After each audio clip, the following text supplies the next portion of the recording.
Paz e graça, igreja. Vocês estão animados? É melhor que você esteja, deixa eu te avisar, porque nós estamos no domingo de Páscoa, né? E essa data não é uma data qualquer para a cristandade, e tampouco deveria ser para mim e para você. Então eu queria que você despertasse o seu coração nessa manhã, para que nós pudéssemos meditar e celebrar nessa verdade da ressurreição de Jesus Cristo. Não é isso? Eu estou muito animado de estar aqui. Sempre que o pastor Edi, meu amigo, me convida, eu sempre faço um esforço grande, assim, não que seja um esforço grande, mas sempre me coloco nesse propósito, cara, eu vou lá. Porque, primeiramente, amo a sua família, amo a sua vida, amo a congregação que ele lidera aqui também em Natal. Não é a minha primeira vez aqui e espero que não seja a última também. Toda vez eu fico pedindo a Deus, não deixa eu falar besteira não, para ele me convidar novamente. Mas se eu falar alguma besteira, não tem problema, ele corrige no outro domingo, né? Ele ensina para vocês o que for correto, não é isso, irmã? Maravilha! Eu fico muito grato também a Deus pela oportunidade de ministrar não só o louvor, mas a palavra. Tem coisas que Deus coloca no nosso coração e que elas às vezes transbordam e a gente fica sempre na expectativa de onde, quando e a quem Deus vai permitir a gente compartilhar essas palavras. Então, é com muita alegria e temor também, muita humildade, que eu me proponho aqui a compartilhar algumas coisas da palavra de Deus com os irmãos para edificar as nossas vidas, amém? Deixa eu te dizer uma coisa, eu acredito que esse tempo da palavra aqui não é um tempo de palestra, tá joia? É um tempo de adoração. A gente não acabou de adorar através das canções, das ofertas. Eu creio que a gente vai continuar a adoração aqui, como fazia a igreja primitiva.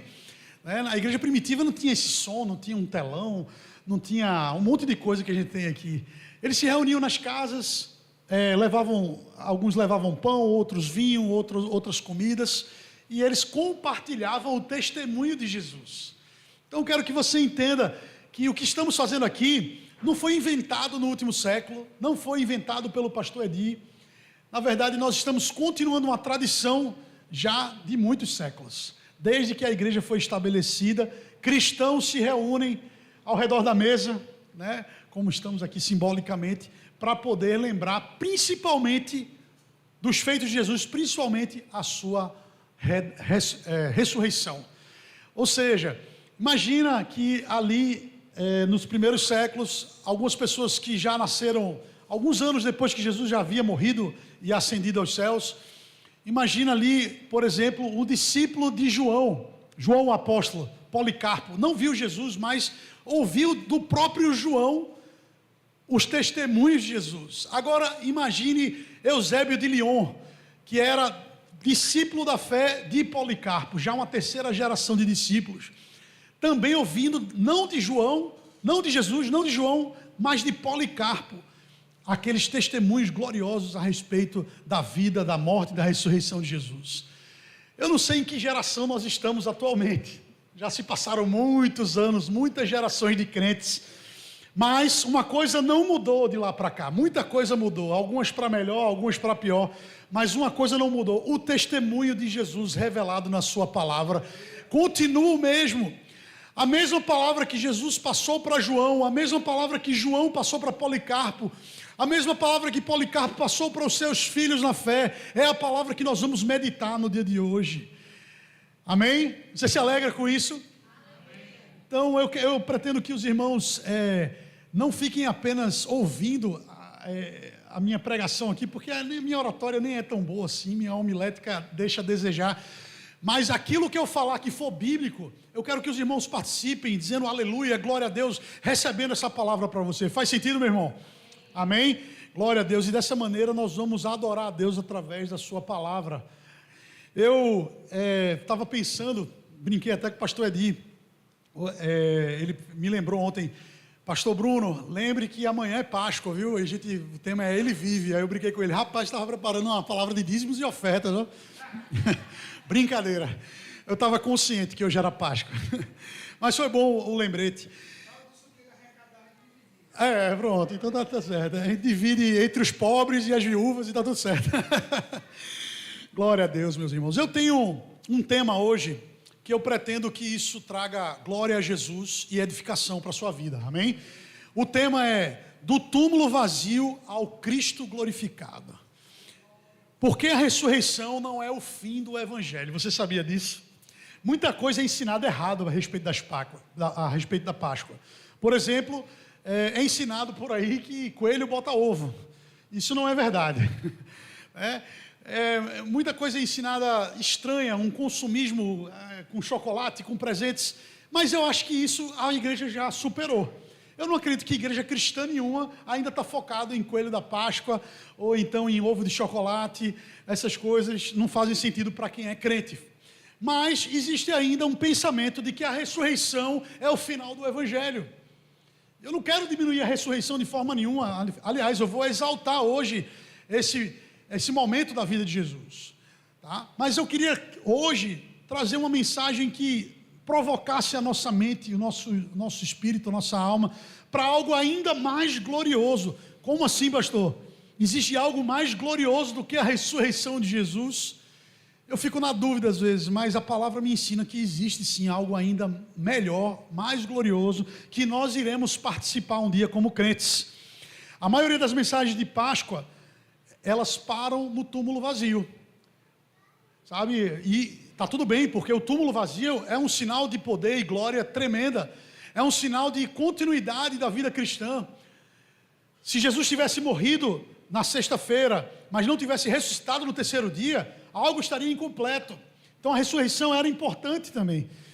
Mas às vezes a gente fica no domingo, existem algumas igrejas que celebram até 6 horas da manhã, nos primeiros, o culto da ressurreição, alguma coisa assim. E aí, muito se fala sobre a tumba vazia, sobre ele ter ressuscitado, mas o evangelho não para aí, meus irmãos. A Páscoa não é só para celebrarmos a morte e a ressurreição de Jesus, tem algo ainda muito maior que nos engloba, que faz parte do nosso futuro, do nosso destino cristão. A história não termina ali, o evangelho não termina na ressurreição. A cruz, ela não foi um acidente, Deus não foi pego de surpresa. Eita, eles pecaram, e agora o que é que eu faço? Vou mandar o meu filho e ele vai morrer na cruz. Não, a palavra diz que o Cordeiro foi imolado desde a fundação do mundo. Então, na onisciência de Deus, ele sabia, e ele sabe de todas as coisas, na sua soberania, ele sabe de todas as coisas, e o plano da redenção já estava estipulado mesmo antes da criação do mundo. Vocês estão comigo? Estão entendendo? A cruz não é um acidente, mas ela é, sim, substituição. Jesus é o nosso substituto penal. Aquilo que era destinado a nós em relação ao castigo pelo nosso pecado, caiu sobre Jesus. Jesus levou o nosso pecado. A ressurreição não é apenas um milagre, apesar de que eu queria que você parasse um pouquinho hoje e meditasse no que nós, como cristãos, acreditamos. Nós somos, como dizem da torcida do Corinthians, nós somos um bando de loucos. Você sabia disso? Eu não quero assustar os irmãos não, mas o apóstolo Paulo diz que o poder do evangelho é loucura para aqueles que não creem, mas é poder de Deus para aqueles que creem. Então, eu às vezes prego o evangelho de uma forma não muito ortodoxa. Eu chego para as pessoas e digo assim: rapaz, você sabia que eu acredito em zumbi? Sabia que eu acredito que pessoas voltam da morte? Aos meus colegas no trabalho, eles ficam assim: como assim, rapaz? Você está assistindo muito Walking Dead, né? Aquela série. Eu digo: não, amigo, a crença do cristianismo, ela é central na ressurreição dos mortos. Então eu quero que você entenda que, por mais que não seja apenas um milagre, mas a morte, e principalmente a ressurreição de Jesus, é um milagre grandiosíssimo. E ressurreição não só de Jesus, mas hoje vamos falar especificamente de Jesus, mas nós temos relatos bíblicos de outras pessoas que ressuscitaram, como o próprio Lázaro, e tantos outros que ao longo do relato bíblico também experimentaram dessa ressurreição. Mas a ressurreição de Jesus é especial, nós vamos trabalhar um pouquinho ela hoje. Mas a ressurreição não é apenas um milagre, ela também é a validação da obra de Jesus. É porque Jesus era sem pecado e porque ele morreu em nosso lugar, sem pecado.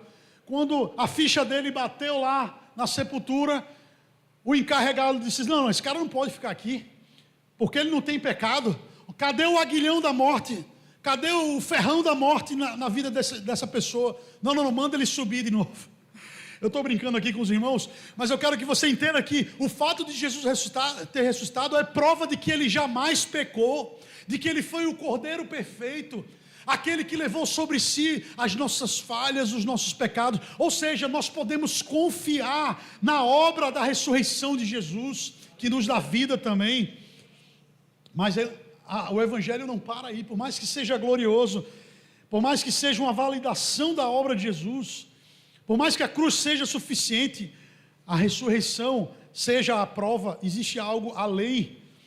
O Evangelho ainda aponta para algo maior, porque assim como a cruz sem a ressurreição ficaria incompleta, a ressurreição também sem a consumação estaria a desejar. Deixa eu repetir isso aqui para você. O Evangelho aponta para algo maior. Assim como a cruz sem a ressurreição ficaria incompleta, você entendeu o que eu disse? Se Jesus não tivesse ressuscitado, a cruz não teria o seu efeito completo. Os nossos pecados estariam perdoados, mas nós ainda estaríamos mortos nos nossos pecados. A nossa dívida teria sido rasgada, mas nós estaríamos ainda condenados à sepultura. É porque Jesus ressuscitou no terceiro dia que nós podemos também desfrutar de uma vida eterna. Mas a ressurreição não é o fim do Evangelho. Ela aponta para uma consumação final. Eu quero usar hoje a ressurreição de Jesus como uma chave hermenêutica para você entender o final dos tempos. Eita, Bruno, não, peraí, calma. Como assim? A gente está falando de Páscoa, coisinha gostosa, daqui a pouco a gente vai comer um bacalhau, vai ter um ovinho de Páscoa, não tem problema nenhum, não é pecado não, meu irmão, pode comer chocolate, é tranquilo. Mas, como assim você já quer falar da volta de Jesus no final dos tempos? Meu irmão, porque essa é a consumação. Da mesma forma como eu disse que a cruz sem a ressurreição ela ficaria incompleta, a ressurreição sem a volta de Jesus e a consumação dos tempos estaria também sem sentido.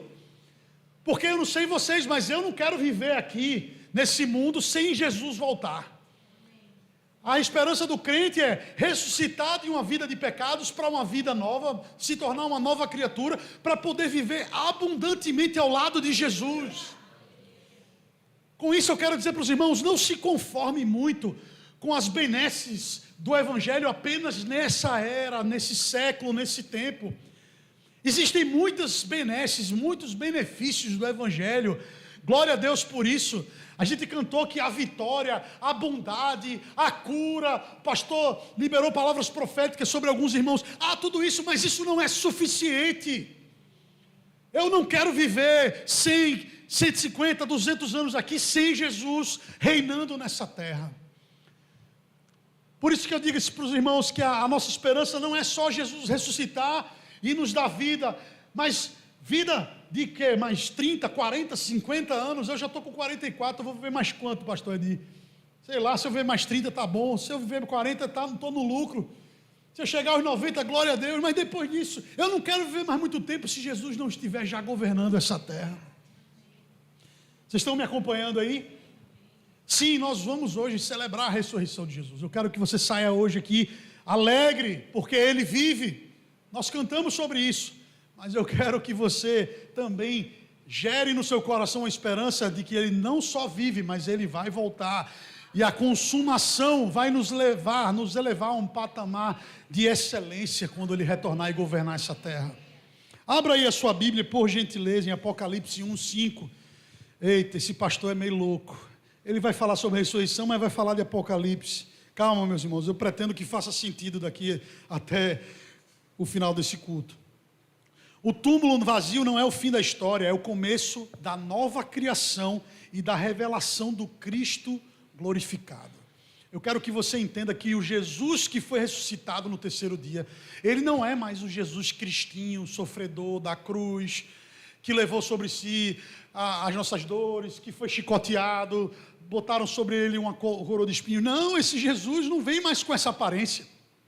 Você vai ver, ao longo do nosso relato aqui de Apocalipse, você vai ver que esse Jesus é tão diferente desse primeiro momento de Jesus cristinho, ele agora é um Jesus cristão. Brincadeira, perdoe. Às vezes eu venho com essas piadinhas sem graça. Mas ele agora é um Jesus grandão. É um Jesus glorificado.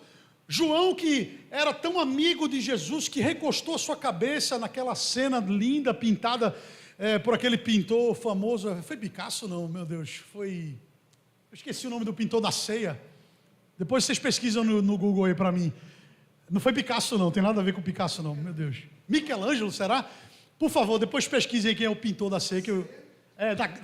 Daquela cena da ceia, né? Aquele quadro, Michelangelo, tá joia. Não tem lá um cara que está recostado assim no ombro de Jesus? Já viu essa imagem? Ali é João, é o discípulo amado. Leonardo da Vinci, nem eu nem o pastor acertou. A gente precisa estudar um pouquinho mais, pastor. Essa questão de artes aí está falhando na nossa vida. Enfim, meus irmãos, esse João, o discípulo amado, que conhecia Jesus tão bem, que era tão bem tratado por Jesus a ponto dele mesmo declarar: eu sou o discípulo amado.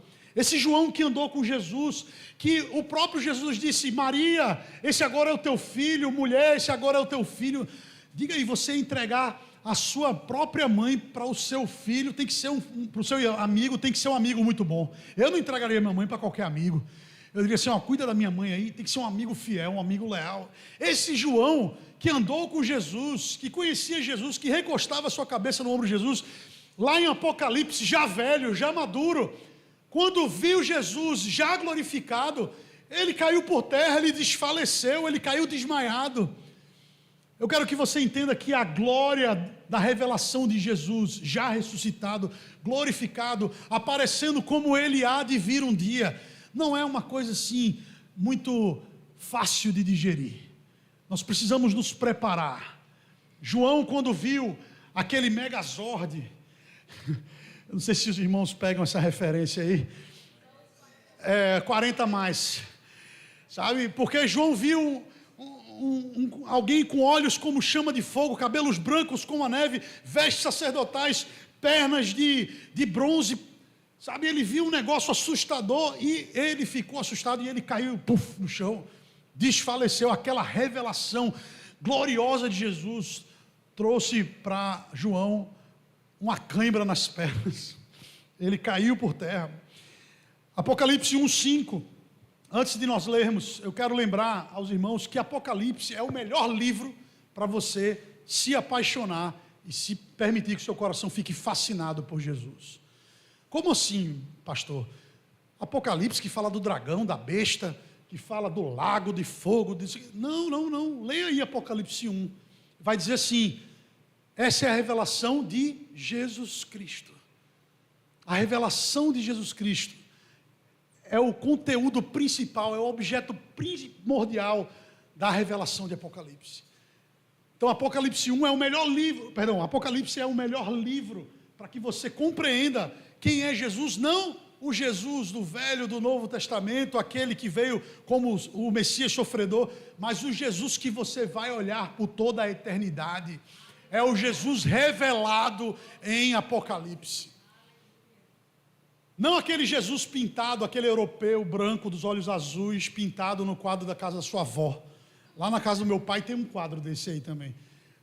Sabe? E eu estou nem aí se ele é negro, branco, se ele é índio. Eu não estou falando dessa aparência. Eu estou falando daquela aparência que João viu e que fez ele perder o equilíbrio das pernas. Sabe? Eu quero declarar profeticamente que Jesus vai se revelar a você nesses próximos dias. E toda a sustentação que tem mantido você em pé vai cair por terra. Sabe? Mas você não precisa ter medo de cair, não. Porque essa queda, ela precede o toque da mão direita de Deus.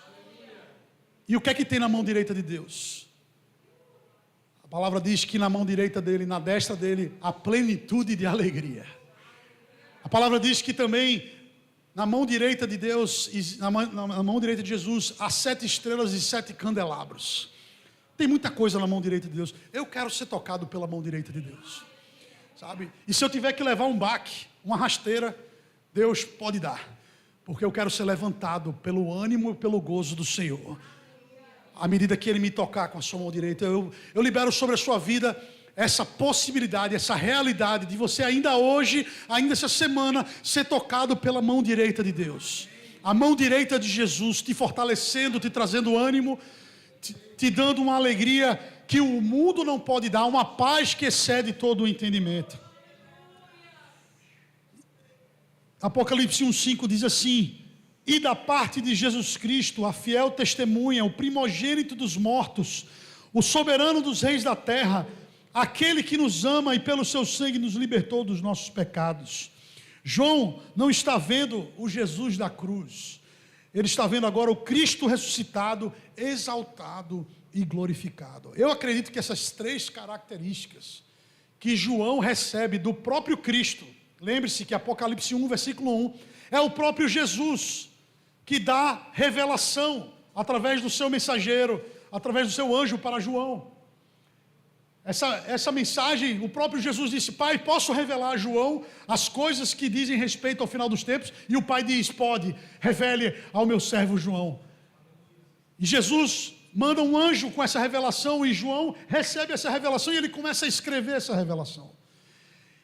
E aqui nós vemos três características que eu julgo serem importantíssimas para podermos nos acostumar com a revelação de Jesus Cristo do final dos tempos. A revelação do Jesus Cristo glorificado, ressuscitado, que agora está à direita do Pai, mas um dia aparecerá nas nuvens do céu, com os seus milhares e milhares de anjos para nos buscar.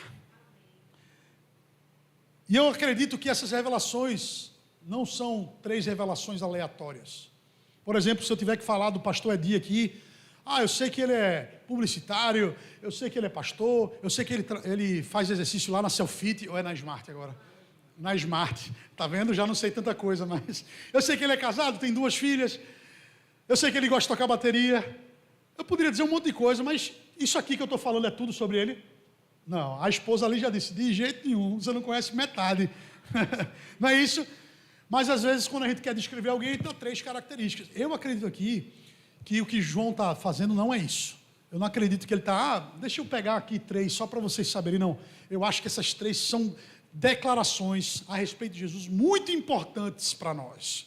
Muito importantes para o final dos tempos, muito importante para a gente não se assustar e não se ofender com a imagem que Jesus vai mostrar quando ele retornar. Como assim, pastor, se ofender? Eu sei, tem pessoas que só aprenderam o Jesus bonzinho, sabe? Jesus é bom. O Jesus sofredorzinho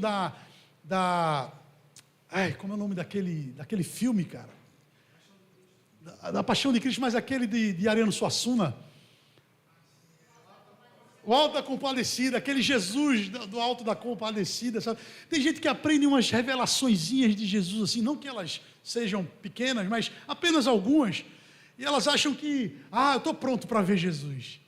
Aí quando Jesus aparece, cai no chão, perde as forças da perna, sabe? Cuidado para você não se ofender quando Jesus aparecer para você, porque às vezes você acha que Jesus vem com carinho, Jesus vem com alimentozinho, comidinha, vem com a conta de luz desse mês, e às vezes Jesus vem com provação, às vezes Jesus vem com justiça, às vezes para quem está esperando favor de Deus, aí Jesus manda prova.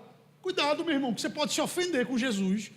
Esse Jesus muito mimizento aí que as pessoas pregam, que é só o bonzinho, que é amor, tal. Esse Jesus não é o Jesus da Bíblia, não. Jesus é bom, mas Jesus também tem outras características.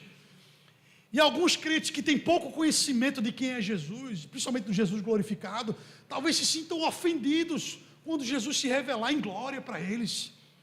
Eu não sei vocês, mas eu não quero a revelação de Jesus pela metade, uma revelação meia boca. Eu quero a revelação completa. E eu tenho uma boa notícia para te dar: essa revelação já está disponível para você hoje. Agora, tem crente que não quer sentar e ler a Bíblia. Tem crente que não quer vir para o culto. Tem crente que não quer participar dos seminários de teologia que a igreja oferece. Aí fica sabendo apenas uma parte sobre quem Jesus é. Eu não sei vocês, meus irmãos, mas naquele grande dia eu quero receber Jesus com os braços abertos. Eu não quero ter que cobrir os meus olhos com medo da imagem que ele vai revelar naquele dia. Faz sentido isso para vocês?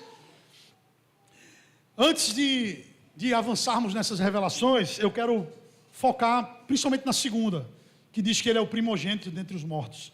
Mas antes da gente rapidamente pincelar elas, eu quero lembrar os irmãos que essas características talvez nos salvem de sermos enganados pelo anticristo. O anticristo é aquele Cristo paralelo, aquele Cristo invertido, aquele Cristo distorcido, que tenta ser Cristo. Não é que ele é contrário a Cristo. Há também essa interpretação de que o anticristo ele é anticristo, no sentido de que ele é contrário a Jesus. Mas eu, na verdade, creio mais na interpretação que diz que ele tenta se assemelhar ao Cristo. Ele tenta ser o que Cristo é, mas ele não consegue ser, porque só Cristo é. Só ele é único.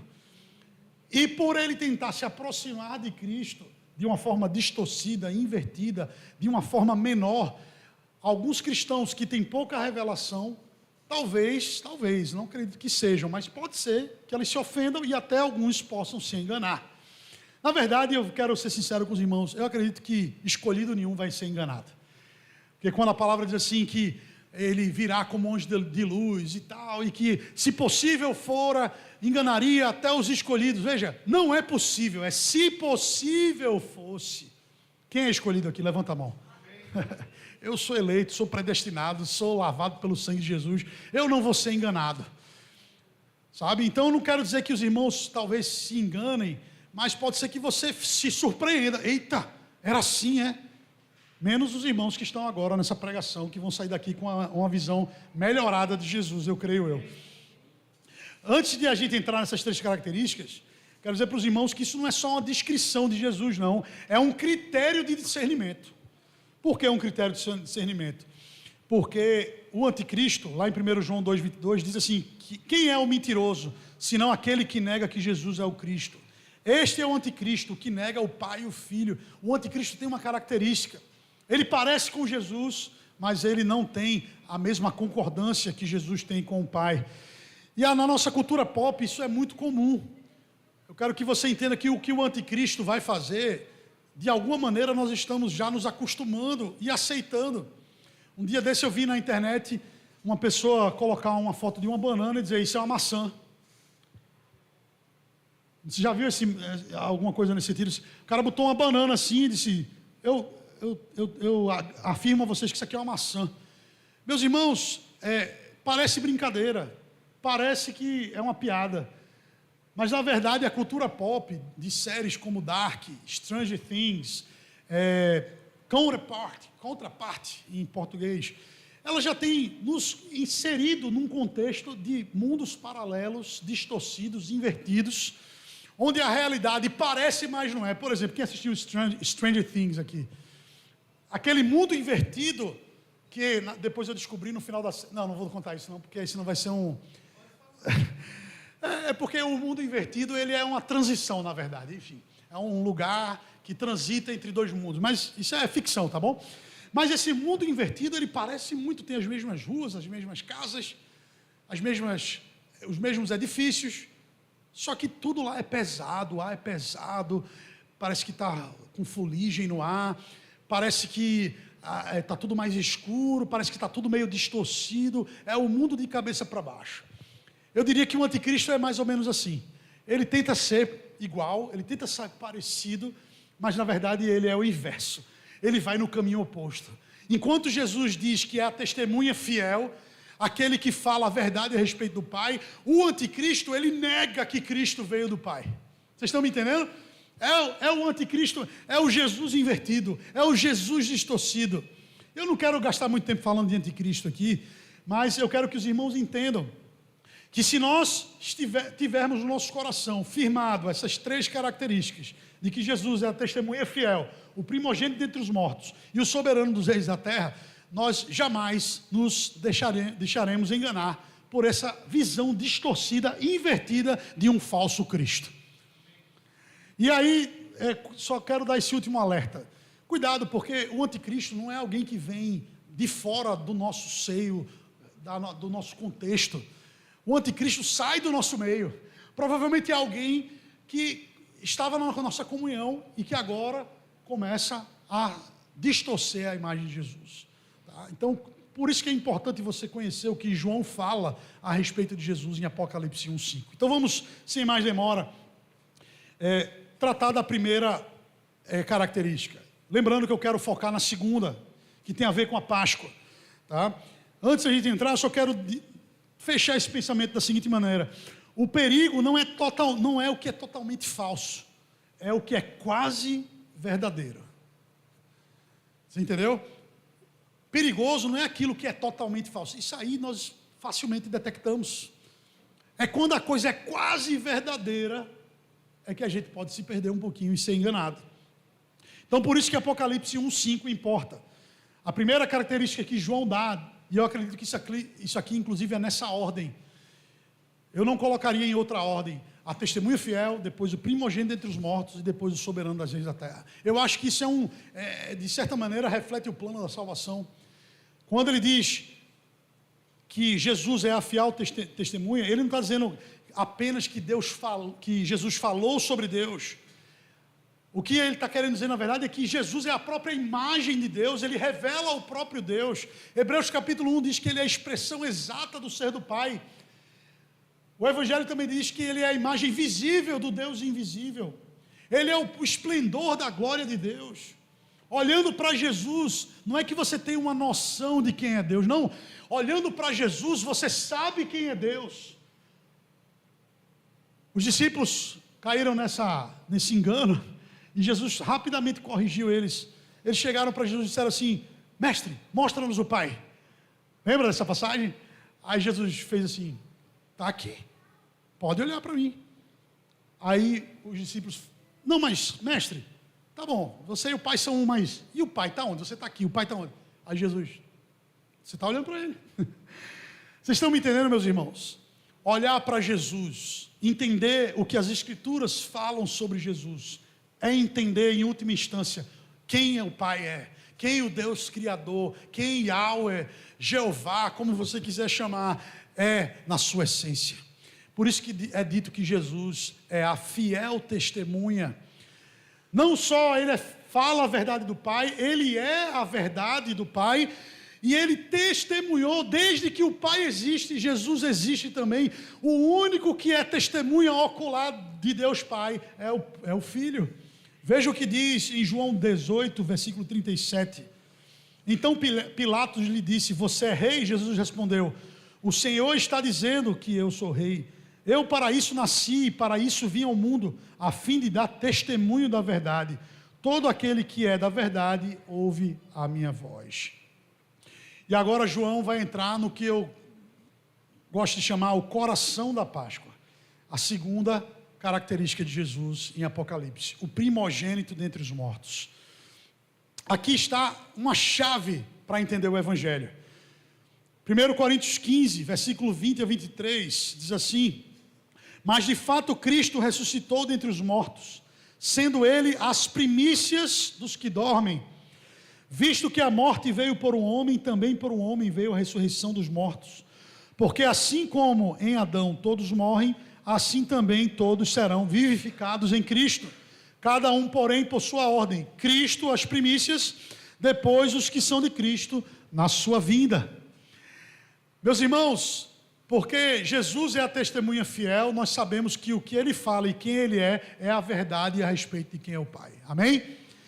Porque Jesus é o primeiro gerado dentre os mortos, o primogênito dentre os mortos, nós temos a esperança de que um dia também ressuscitaremos. Mas eu não morri ainda, Bruno. Eu não, mas a minha mãe já morreu. Morreu em Cristo. Eu não sei vocês, mas a minha esperança não está na ideia de que ela está ao lado de Jesus agora.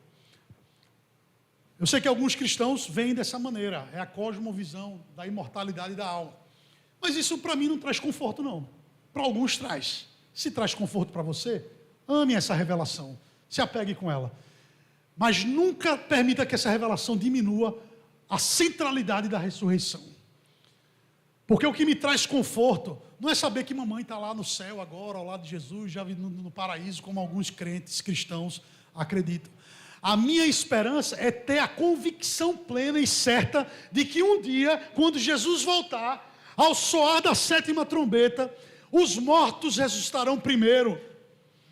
Essa é a convicção de esperança. É por isso que eu me entristeço muitas vezes. Eu sinto saudade da minha mãe. Como sinto saudade de algumas pessoas que já partiram também. Mas eu não perco a minha fé e não perco a minha esperança. Porque tão certo quanto eu respiro agora. Tem uma canção que fala assim, né? Tão certo como que eu respiro, não é isso? Deus está aqui. Tão certo quanto Deus está aqui, tão certo quanto o ar que eu respiro, é a certeza que um dia minha mãe vai ressuscitar do pó da terra, num corpo glorificado e num piscar de olhos. Eu serei transformado e junto com ela, junto com os anjos, nos ares encontrarei Jesus Cristo. Olha que coisa gloriosa. Sabe por que tudo isso é possível? Sabe por que eu posso pregar com esse fervor hoje aqui? Porque Jesus ressuscitou. Se Ele não tivesse ressuscitado, nós não poderíamos estar com esse vigor hoje aqui falando disso. Nós talvez estaríamos assim, ó. Jesus pagou o nosso preço. Muito bom, muito legal, glória a Deus. E agora daqui a pouco a gente vai morrer. Passa aí alguns anos, sei lá, mais 30 para mim, mais 40, não sei. Pode ser um acidente de carro, pode ser um câncer, pode ser tanta coisa que pode tirar a minha vida e pronto, acabou a minha vida. Aí eu ia ficar alegre, mas só por mais 20, 30 anos. E olha que tem gente que não sabe nem o dia de amanhã, porque pode acabar amanhã, pode acabar hoje. Você sabia? A brevidade da nossa vida é assim, meu irmão. A gente está falando hoje de meio-dia, pode ser que eu não esteja mais vivo. Faz sentido isso para os irmãos? Mas porque Jesus ressuscitou e Ele é o primeiro gerado dentre os mortos, aí pode vir o que vier, meu irmão. Pode vir, eu ia falar umas coisas aqui, não, deixa para lá. Pode vir STF, pode vir governo, pode vir guerra, Ucrânia, Rússia, Israel, bomba atômica, eu estou nem aí, eu vou ressuscitar.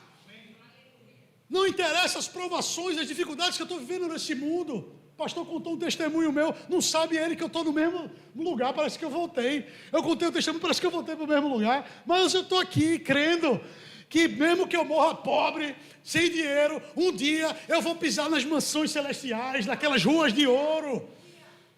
Independente se eu morrer ou não, eu vou ressuscitar. Vocês estão entendendo?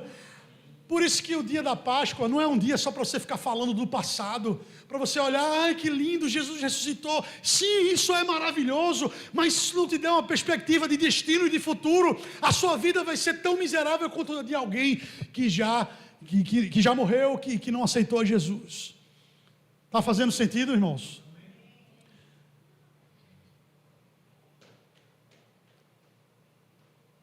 Primeiro Coríntios 15, um pouquinho, versículo 17, diz assim: se Cristo não ressuscitou, é vã a fé que vocês têm, e ainda permanecem nos seus pecados. Você está entendendo que o que eu acabei de falar, não fui eu que disse, foi a palavra? Posso ouvir um glória a Deus? Vou repetir o que o apóstolo Paulo escreveu aos Coríntios aqui. Se Cristo não ressuscitou, se Ele só morreu na cruz do Calvário, e eu de maneira alguma quero diminuir a obra de Jesus na cruz do Calvário. Por favor, não entenda isso. Eu só estou dizendo que o Evangelho tem uma progressão. Tem a cruz, tem a ressurreição, mas tem a consumação. Você não pode parar na cruz, nem na ressurreição, e tampouco você vai parar na consumação, porque eu acredito que de uma eternidade a outra nós vamos avançar em conhecimento. Nós vamos conhecer a Jesus, a Deus, o Espírito Santo por eternidades e eternidades. Mas Paulo diz aqui, se Cristo não ressuscitou, a fé que nós temos é vã. Vir ao culto de Páscoa no domingo é vão. Dar o dízimo é vão. Ser curado de um câncer é vão. Se Cristo não ressuscitou, tudo isso para aí. E ainda permanecem nos seus pecados. Você entende que Paulo está falando isso aqui depois da cruz? A cruz que pagou todos os pecados. Se Cristo não tivesse completado a sua ressurreição, se Ele tivesse simplesmente morrido, a obra estaria incompleta, meus irmãos. E ele continua dizendo assim: e ainda mais os que dormem em Cristo pereceram. Se a nossa esperança em Cristo se limita apenas a esta vida, somos as pessoas mais infelizes deste mundo. Está na hora da gente sair dessa dimensão de cristianismo, onde tudo é vitória, tudo é bênção, tudo é provisão. Eu não duvido dessas questões não, eu creio e recebo todas essas coisas, amém? recebo cura, recebo provisão, recebo vitória, mas eu sei que na vida do cristão tem provação também, tem dificuldade também, tem morte, mas tem ressurreição e tem glória eterna. É isso que Paulo está dizendo. Se o evangelho para você é só um amuleto para ter uma vida melhor, eu tenho Cristo aqui, eu carrego minha Bíblia debaixo do braço, para onde eu vou, e onde eu vou eu digo, eu repreendo, onde eu vou eu uso um jargão gospel. Se é só isso, nós não estamos muito melhores do que as outras pessoas e talvez sejamos os mais infelizes deste mundo. Mas eu não quero que os irmãos raciocinem dessa maneira, eu quero que vocês tenham esperança, porque sim, Ele é o primeiro gerado dentre os mortos. Então sim, nós podemos ter essa esperança nessa vida e na vida do porvir. A ressurreição, preste atenção, ela confirma a cruz, porque Jesus era sem pecado, Ele ressuscitou. Então, a obra de Jesus é validada pela ressurreição. A ressurreição, ela vence a morte, o estado de destruição e corrupção da alma que o homem estava condenado a viver, é destruído, é vencido pela ressurreição. E por último, a ressurreição inaugura uma nova humanidade. Quando a Bíblia diz que nós somos novas criaturas, já viu essa passagem? Que agora nós somos nós. E Fernandinho foi lá e disse o quê? Eu sou nova criatura. Aí todo mundo canta, né? Aí a maioria das pessoas acredita que isso é só um upgrade. Eu estou recebendo um upgrade, uma melhoria. Vai, Kleber, né? Olha, o pastor está antenado. Aí você acredita, eu sou o mesmo e eu estou recebendo um upgrade, estou ficando melhor. Peguei uma skin nova, peguei uma roupa da Zara e agora eu estou mais bonito, fiz a barba. Não, meus irmãos, Jesus inaugurou uma nova raça, uma nova criação. Vocês estão me entendendo? Porque Ele é o primogênito dentre os mortos. Por que isso é tão importante? Porque outros já haviam ressuscitado antes mesmo de Jesus. O próprio Lázaro, a quem Jesus ressuscitou antes, mas ele não é o primeiro gerado dentre os mortos. Por que que não? Por que que a ressurreição de Jesus é tão diferente? Por que que aquela tumba vazia para nós cristãos é algo tão significativo?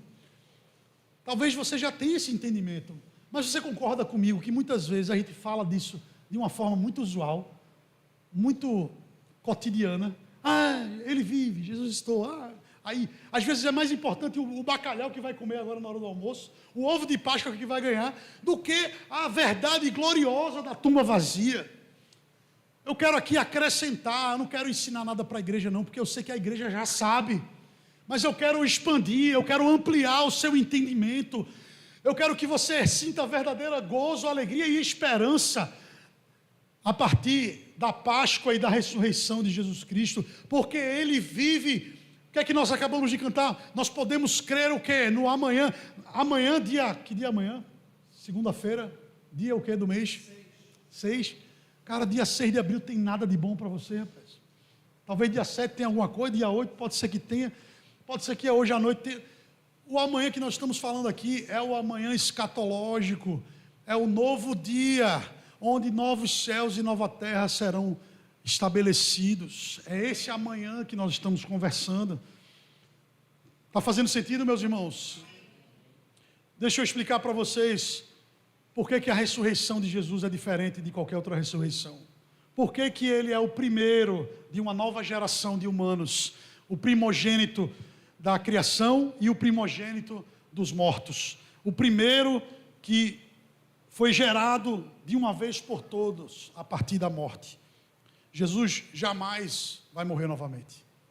Jesus morreu uma vez, mas jamais morrerá novamente. Já Lázaro foi ressuscitado por Jesus, mas está na sepultura de novo. Lázaro não está vivendo eternamente. Lázaro não recebeu um corpo glorificado, ele só voltou da morte. Mas ele não foi gerado como Jesus foi gerado na sua morte.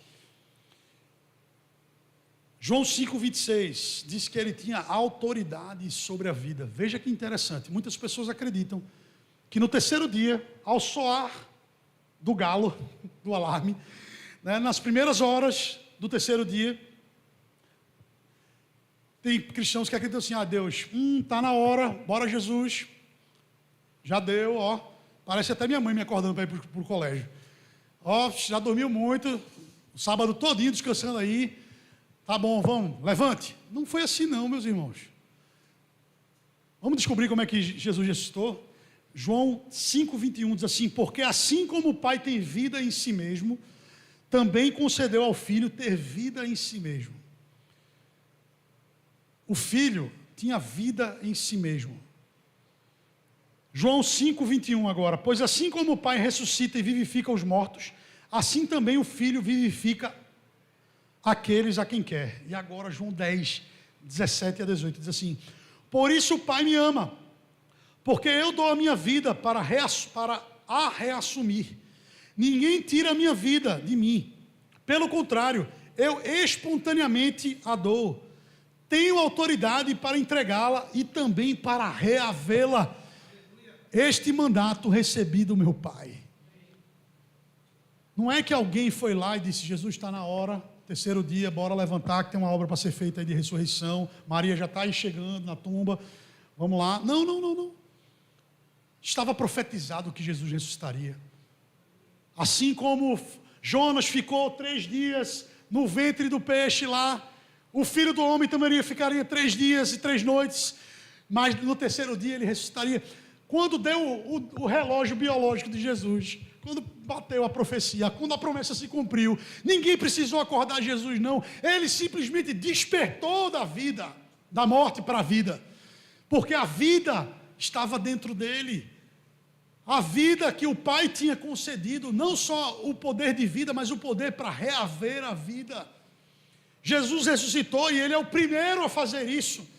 Ele é o primeiro gerado da morte, diferente da ressurreição de outras pessoas. Por isso que a morte de Jesus é tão importante, por isso que eu digo, a ressurreição de Jesus é tão importante. Por isso que eu disse para os irmãos: prestem atenção em o que diz Apocalipse 1,5, Ele é a testemunha fiel. Ele é o primeiro gerado dentre os mortos, o primogênito dentre os mortos. Ele não foi vencido pela morte. Ele entrou na morte com autoridade e saiu dela com vitória. Aleluia. Você está entendendo? Jesus, ele se deu para a morte. Ele entrou lá e disse: eu vou botar ordem nessa casa aqui. Eu vou dar um freio de arrumação nesse lugar aqui. E ele puxou o freio de mão, tudo se contorceu, o véu rasgou. Mas no dia terceiro, Jesus saiu da morte, vitorioso. Ninguém jamais fez o que Jesus fez e jamais ninguém vai repetir o feito de Jesus. A ressurreição de Jesus é algo único, é algo poderoso, é uma chave para que diante dos acontecimentos do final dos tempos, diante dos enganos do anticristo, nem eu, nem você e nem crente algum sejamos enganados. E eu quero concluir mostrando para os irmãos como isso muda a nossa vida. Como na prática esse conhecimento deve provocar em você uma mudança, uma metanoia, uma mudança de mente. Qual é a nossa participação na ressurreição? Eu não sou daqueles pastores chatos não, mas me ajude aí. Pergunte para o seu irmão que está do seu lado. Eu não costumo fazer isso, mas hoje eu vou fazer.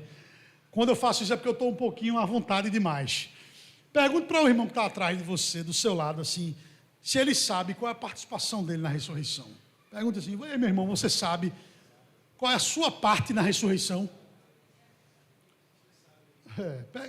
Porque, assim, talvez você já saiba. Eu acredito que o pastor aqui, com certeza, já ensinou isso para vocês. Mas é Páscoa, meus irmãos. A gente precisa lembrar isso. A gente precisa pregar isso amanhã para as pessoas do nosso trabalho, para as pessoas do nosso colégio, para as pessoas da nossa família. Essa verdade não pode ficar no domingo somente, não. Ela precisa sair daqui. Faz sentido?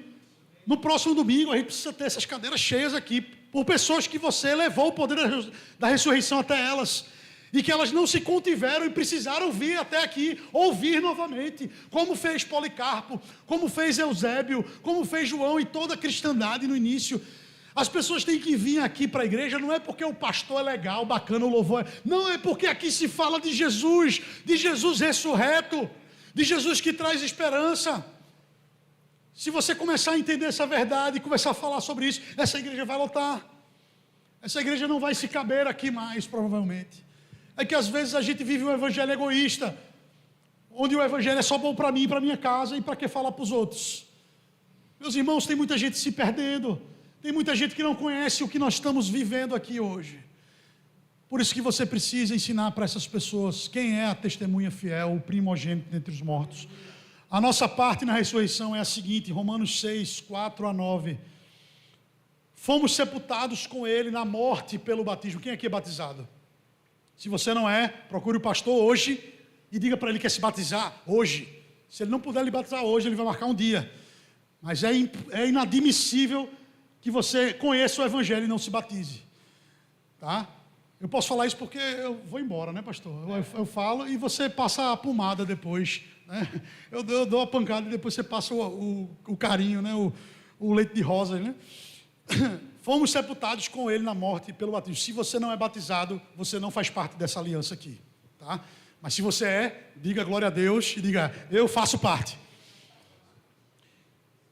Para que, como Cristo foi ressuscitado dentre os mortos pela glória do Pai, assim também nós andemos em novidade de vida. Então, a nossa parte na ressurreição é receber o mesmo tipo de poder, o mesmo Espírito que ressuscitou Jesus da morte, é o Espírito que passa a habitar dentro de nós e nos dá novidade de vida. Você não pode ser mais o mesmo de 10 minutos atrás. Você não pode ser mais o mesmo de uma semana atrás. O sermão de mês passado, que você tanto gostou, não pode lhe sustentar nos dias de hoje mais. Ah, mas eu sou crente há 10 anos. Para mim, nada. Ah, eu sou pastor há 50 anos. Nada. Se hoje essa palavra não for novidade de vida para você, sabe? No céu, meus irmãos, no reino de Deus, não tem casta de crente, não. Ah, os crentes de 50 anos, os crentes de 100 anos, os John Wesleys, os John... Não, meus irmãos, não é assim não, viu? Tem galardão, tem recompensa, mas não tem hierarquia por merecimento, por antiguidade, não. Viu? Aqui na terra, a gente diz assim, antiguidade é posto, não é isso? Ah, o cara que é mais antigo, o novinho chega e chegou agora, já quer sentar na janela, é isso? No céu não tem isso não, meu irmão. A revelação que você recebeu há 5 anos atrás, 3 anos atrás, uma semana atrás, se ela não for novidade de vida para você hoje, ela perde o propósito. Ela tem que fazer sentido para você hoje. Porque se fomos unidos com Ele na semelhança da sua morte, certamente o seremos também na semelhança da sua ressurreição. Sabendo isto, que foi crucificado com Ele o nosso velho homem, para que o corpo do pecado seja destruído e não sirvamos o pecado como escravos. Nós não somos mais escravos do pecado, porque Jesus é o primogênito dentre os mortos. Porque quem morreu está justificado do pecado. Ora, se já morremos com Cristo, cremos que também viveremos com Ele.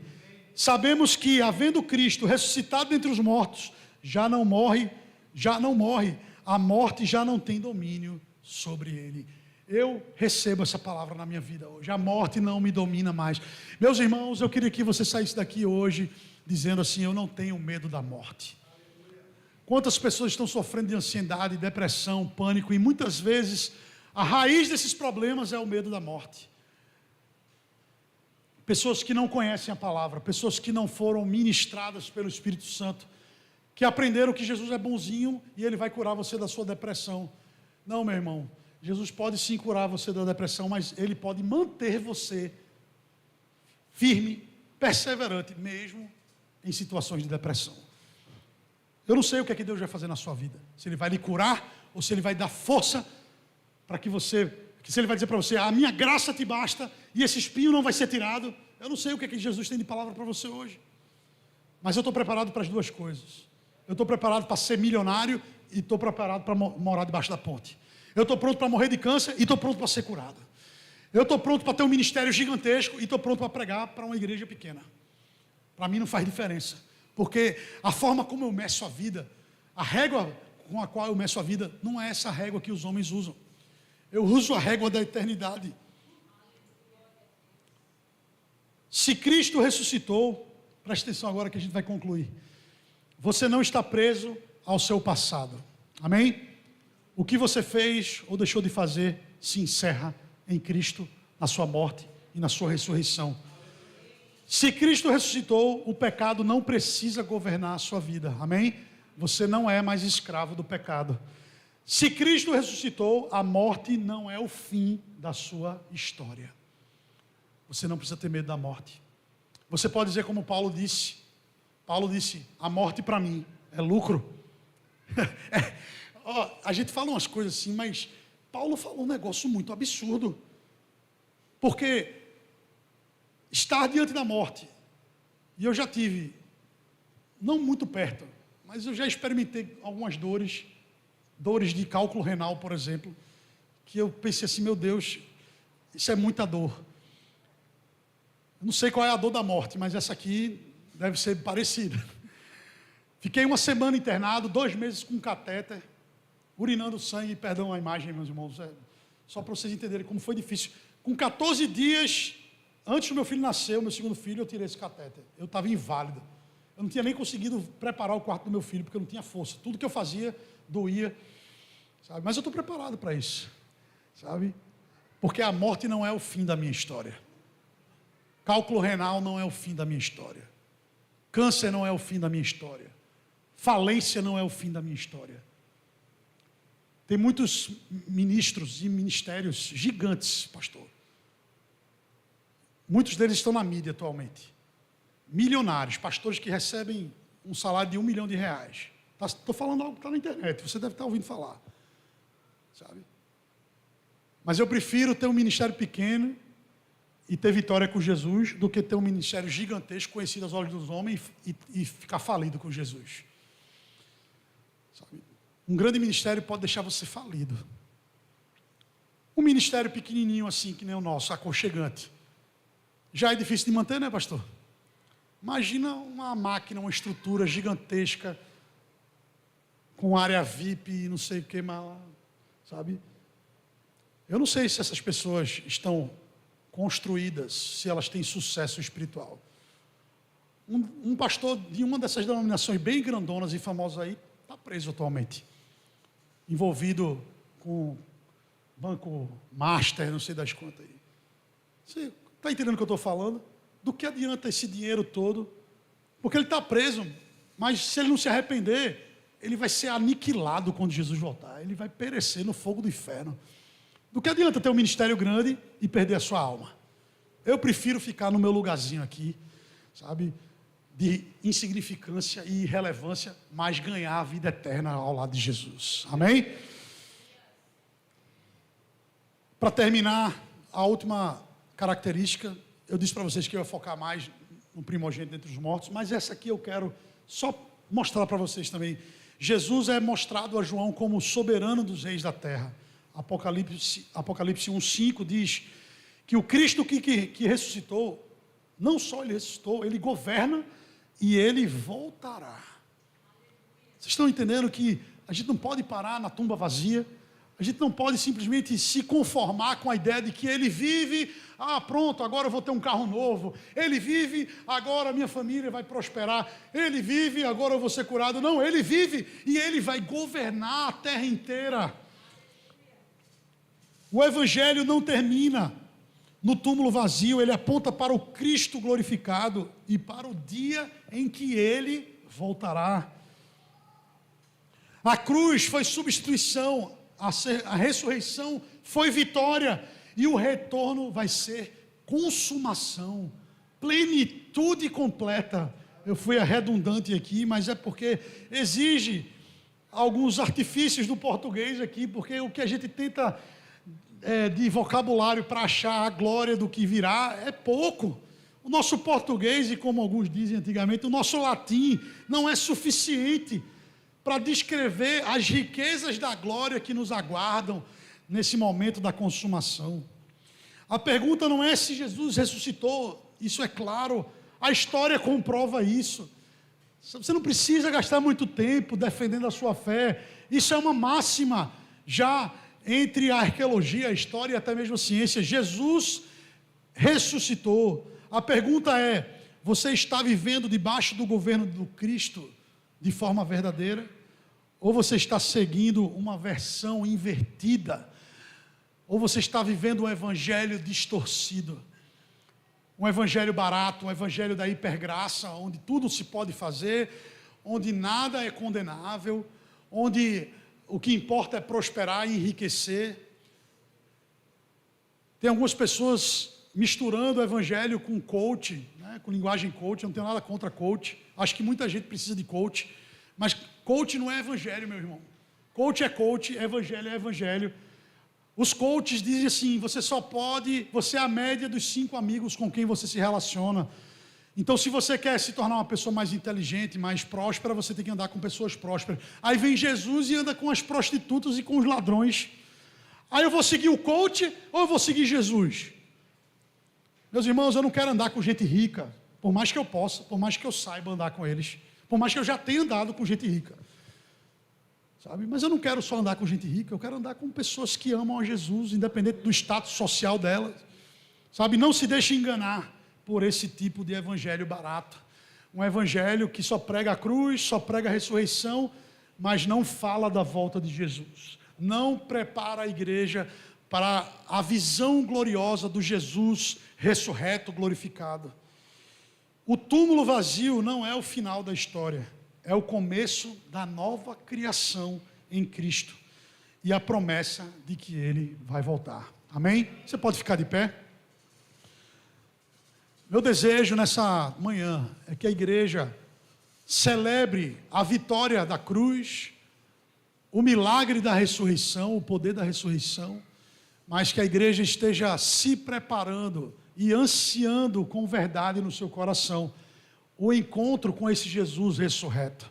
Esse Jesus ressurreto não pode ser uma alegoria, não pode ser uma verdade apenas para o Pai e para os anjos que estão lá em cima. Esse Jesus ressurreto, glorificado, com olhos como chama de fogo, cabelos brancos como a lã. Esse Jesus que tem em sua mão direita gozo eterno. Esse Jesus que caminha no meio dos candelabros, que são as 7 igrejas. Esse Jesus é o Jesus que é dito que vai retornar e que todo joelho vai se dobrar e toda língua vai confessar Ele como Senhor. Vamos orar? Pai bendito, eu peço para que você nos instrua em toda sabedoria. Eu peço para que você nos leve a essa dimensão de conhecimento e de fervor, que esse conhecimento desça da nossa mente para o nosso coração, produzindo em nós uma resposta que seja altiva, uma resposta que seja digna do testemunho que Jesus deu na cruz do Calvário e o testemunho que aquela tumba vazia dá a respeito da ressurreição dele. Pai, eu peço para que cada um de nós vivamos em novidade de vida. Pai, eu peço para que cada um de nós seja alcançado por esse evangelho que nos liberta das nossas más ações, dos nossos pecados. Em nome de Jesus, eu quero que o Senhor libere sobre a vida dessa igreja essa verdade, Senhor, de tal maneira que eles se tornem evangelistas em cada circunstância que eles viverem, que simplesmente essa palavra não se contenha mais na sua boca, que assim como os primeiros cristãos pregavam o evangelho com fervor, que essa igreja se torne também como aquela igreja primitiva, falando abertamente sobre Jesus, que Jesus se torne o centro dessa pregação aqui nesse lugar, Senhor. Que Jesus se torne o centro no coração dos pastores, que Jesus seja o centro no coração dos músicos, dos membros, daqueles que aqui ministram. Em nome de Jesus, faça a tua vontade, Pai. Em nome de Jesus, prepare a tua noiva. Eu libero sobre essa igreja a visão de Apocalipse 19, versículos 7 e 8. Uma igreja ataviada, vestida de linho fino, puro e brilhante, que são os atos justos dos santos. Não uma igreja cansada, não uma igreja fraca, não uma igreja de mentalidade pobre, mas uma igreja que está pronta. Em nome de Jesus, nós oramos.